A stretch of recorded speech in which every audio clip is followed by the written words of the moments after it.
Assalamualaikum warahmatullahi wabarakatuh. Kami dari kelompok 1 akan mempresentasikan hasil kerja dari kelompok kami. Saya Kartika NIM 1905020002 sebagai pemateri pertama, yaitu asal mula regresi. Analisis regresi pertama kali diperkenalkan oleh Francis Galton pada tahun 1886. Berdasarkan penelitiannya, Galton menemukan adanya kecenderungan bahwa orang tua yang memiliki tubuh tinggi akan memiliki anak yang bertubuh tinggi. Sebaliknya, orang tua yang memiliki tubuh pendek akan memiliki anak yang bertubuh pendek juga. Namun demikian, terdapat kecenderungan bahwa tinggi anak bergerak menuju ke arah tinggi rata-rata populasi secara keseluruhan. Hukum regresi Galton juga didukung oleh Carl-Pearson dan Lee, yang mengemukakan bahwa tinggi rata-rata anak laki-laki dari kelompok ayah yang tinggi adalah lebih pendek dari ayah mereka, dan sebaliknya, tinggi rata-rata anak laki-laki dari kelompok ayah yang pendek adalah lebih tinggi dari ayah mereka. Nah, dengan demikian, anak laki-laki yang tinggi dan pendek akan menuju tinggi rata-rata dari semua orang laki-laki. Oleh karena itu, maka regresi itu sendiri berarti kemunduran atau kecenderungan ke arah sedang. Kemudian, pengertian analisis regresi sendiri yaitu merupakan analisis ketergantungan dari satu atau lebih variabel bebas terhadap satu variabel tergantung, dengan tujuan untuk menduga atau memprediksi nilai rata-rata populasi berdasarkan nilai-nilai variabel bebasnya. Analisis regresi yang digunakan untuk memprediksi satu variabel tergantung berdasarkan pada satu variabel bebas disebut dengan analisis regresi sederhana. Sedangkan analisis regresi yang digunakan untuk memprediksi satu variabel tergantung berdasarkan dua atau lebih variabel bebas disebut dengan analisis regresi berganda. Selanjutnya, hubungan statistik dan deterministik atau saling mempengaruhi. Jadi dalam analisis regresi, kita memperhatikan apa yang dikenal sebagai ketergantungan statistik, bukan fungsional atau deterministik, di antara variabel seperti yang ada dalam fisika klasik. Dalam hubungan statistik antar variabel, pada dasarnya kita berurusan dengan variabel acak atau stokastik, yaitu variabel yang memiliki distribusi probabilitas dalam ketergantungan fungsional atau deterministik. Di sisi lain, kita juga berurusan dengan variabel, tetapi variabel ini tidak acak atau stokastik. Contohnya ketergantungan hasil panen yaitu terhadap suhu, curah hujan, sinar matahari, dan pupuk misalnya, bersifat statistik. Nah, dalam arti variabel-variabel penjelas, walaupun tentu penting, tidak akan memungkinkan para ahli agronomi untuk memprediksi hasil panen dengan tepat, karena kesalahan yang terlihat dalam mengukur variabel ini seperti jumlah faktor variabel lain yang secara kolektif mempengaruhi hasil tetapi mungkin sulit untuk diidentifikasi secara individual atau masing-masing variabel. Jadi pasti ada beberapa variabel intrinsik atau acak dalam hasil panen variabel dependen yang tidak dapat sepenuhnya dijelaskan. Tidak peduli berapa banyak variabel penjelas yang kami pertimbangkan. Sebaliknya, dalam fenomena deterministik, kita berurusan dengan hubungan jenis. Katakanlah yang diperlihatkan oleh hukum gravitasi Newton, yang menyatakan setiap partikel di alam semesta menarik setiap partikel lain dengan gaya yang berbanding lurus dengan produk massa mereka, dan berbanding terbalik dengan kuadrat jarak di antara mereka.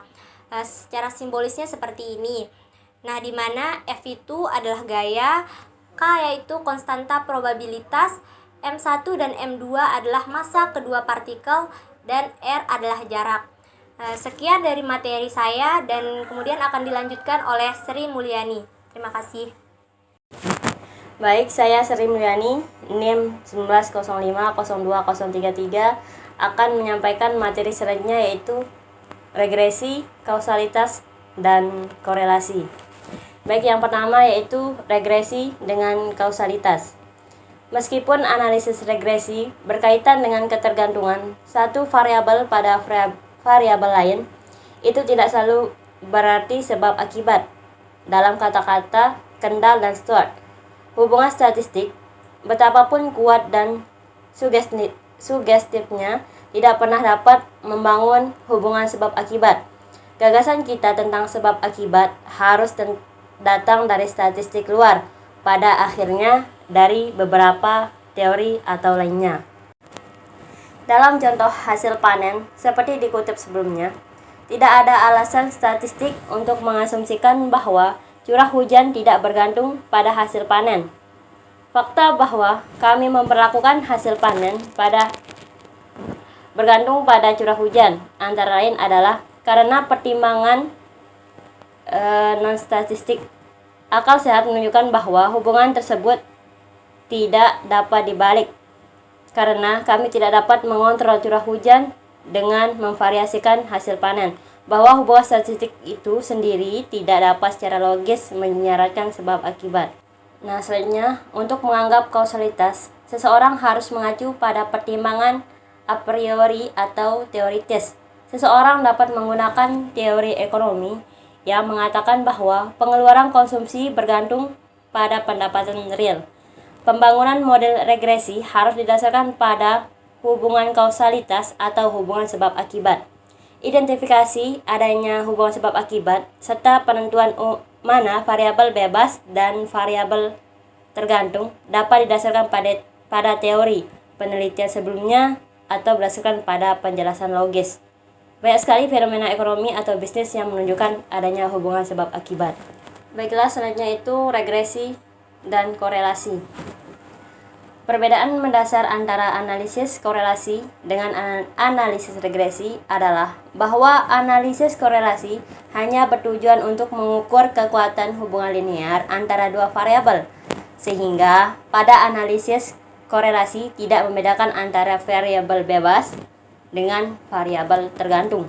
Sedangkan pada analisis regresi, selain untuk mengukur kekuatan hubungan antar dua variabel atau lebih, analisis regresi juga digunakan untuk menunjukkan arah hubungan antara variabel bebas dengan variabel tergantung. Nah, misalnya itu, kita mungkin tertarik untuk menemukan korelasi atau koefisien antara skor statistik dan ujian matematika, antara nilai sekolah menengah dan perguruan tinggi, dan sebagainya. Dalam analisis regresi, seperti yang telah disebutkan, kami tidak tertarik pada ukuran seperti itu. Sebaliknya, kami mencoba memperkirakan atau memprediksi nilai rata-rata satu variabel berdasarkan nilai tetap variabel lain. Jadi, kita mungkin ingin mengetahui apakah kita dapat memprediksi skor rata-rata pada ujian statistik dengan mengetahui skor siswa pada ujian matematika. Korelasi antara skor pada ujian matematika dan statistik adalah sama dengan korelasi antara skor pada ujian statistik dan matematika. Selain itu, kedua variabel tersebut diasumsikan acak. Seperti pada sebagian besar teori korelasi, didasarkan pada asumsi keacakan variabel.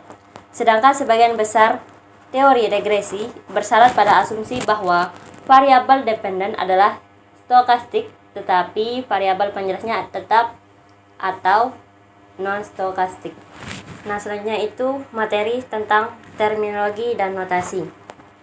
Sebelum kita melanjutkan ke analisis formal teori regresi, mari kita membahas secara singkat masalah terminologi dan notasi.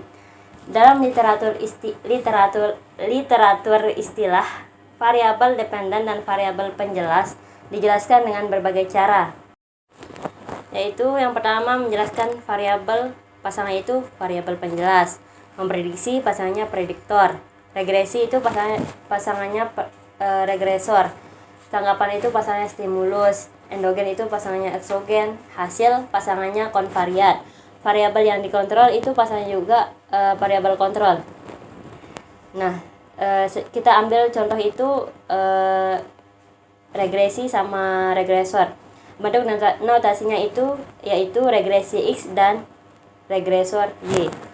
Nah, jadi di sini kita akan menggunakan variabel terikat atau terminologi yang lebih netral, yaitu regresi dan regresor. Jika kita mempelajari ketergantungan suatu variabel hanya pada satu variabel penjelas, seperti pengeluaran konsumsi pada pendapatan real, penelitian seperti itu dikenal sebagai penelitian sederhana atau dua variabel, analisis regresi. Namun, jika kita mempelajari ketergantungan satu variabel pada lebih dari salah satu variabel penjelas, seperti pada contoh hasil panen, curah hujan, suhu, sinar matahari, dan pemupukan, dikenal dengan analisis regresi berkanda. Sekian dari saya. Materi selanjutnya itu akan disampaikan oleh Saudari Susi Anggraini. Assalamualaikum warahmatullahi wabarakatuh. Perkenalkan, nama saya Susi Anggraini, NIM 19050219. Di sini saya akan menjelaskan tentang model regresi sederhana. Model regresi sederhana digunakan untuk menganalisis hubungan kausal satu variabel bebas terhadap satu variabel tergantung.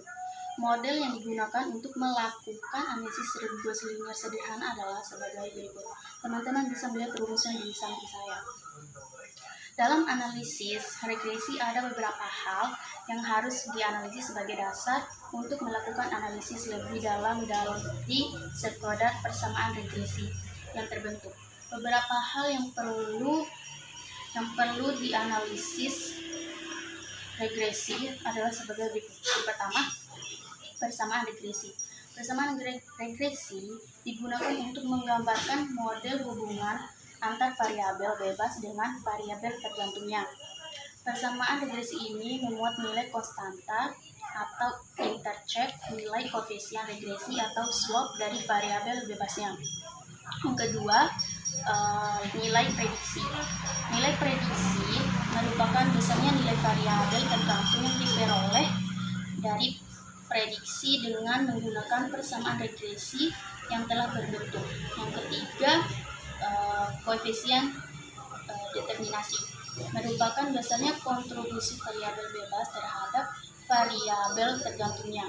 Semakin tinggi koefisien determinasi, maka semakin tinggi juga variabel bebas dalam menjelaskan variasi perubahan pada variabel tergantungnya. Yang keempat, kesalahan baku estimasi digunakan untuk menentukan besarnya tingkat penyimpangan dari persamaan regresi yang terbentuk dengan nilai senyatanya.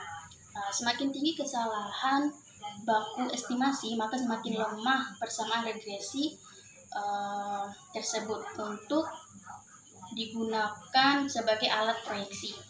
Terus yang kelima, kesalahan baku koefisien regresi merupakan satuan yang digunakan untuk menunjukkan tingkat penyimpangan dari masing-masing koefisien.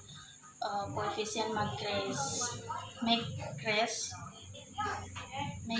semakin tinggi kesalahan baku koefisien regres, maka semakin lemah variabel tersebut untuk dilakukan dalam model persamaan regresi atau semakin tidak berpengaruh.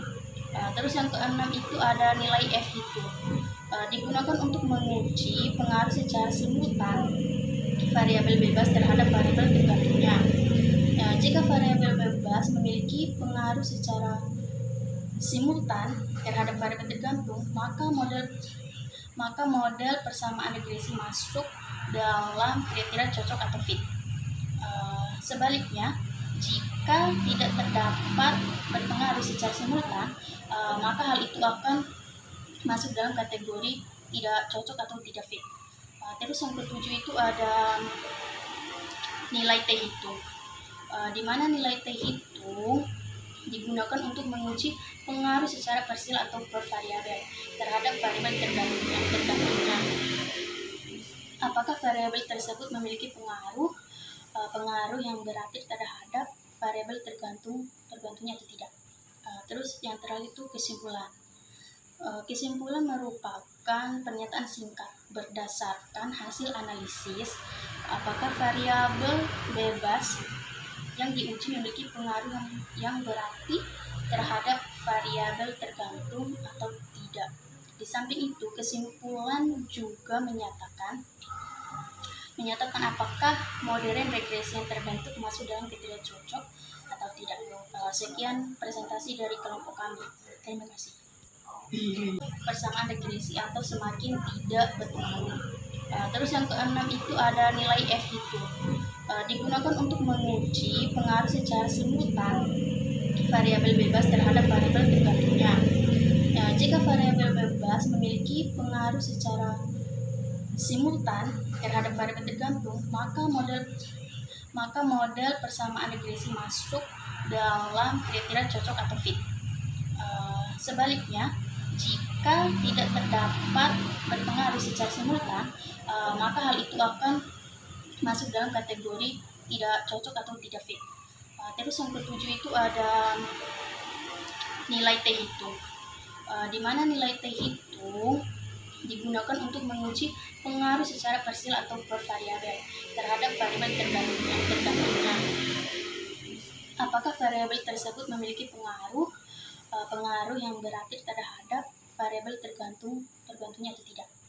Terus yang terakhir itu kesimpulan. Kesimpulan merupakan pernyataan singkat berdasarkan hasil analisis apakah variabel bebas yang diuji memiliki pengaruh yang berarti terhadap variabel tergantung atau tidak. Di samping itu, kesimpulan juga menyatakan apakah modern regresi yang terbentuk masuk dalam kriteria cocok atau tidak. Sekian presentasi dari kelompok kami.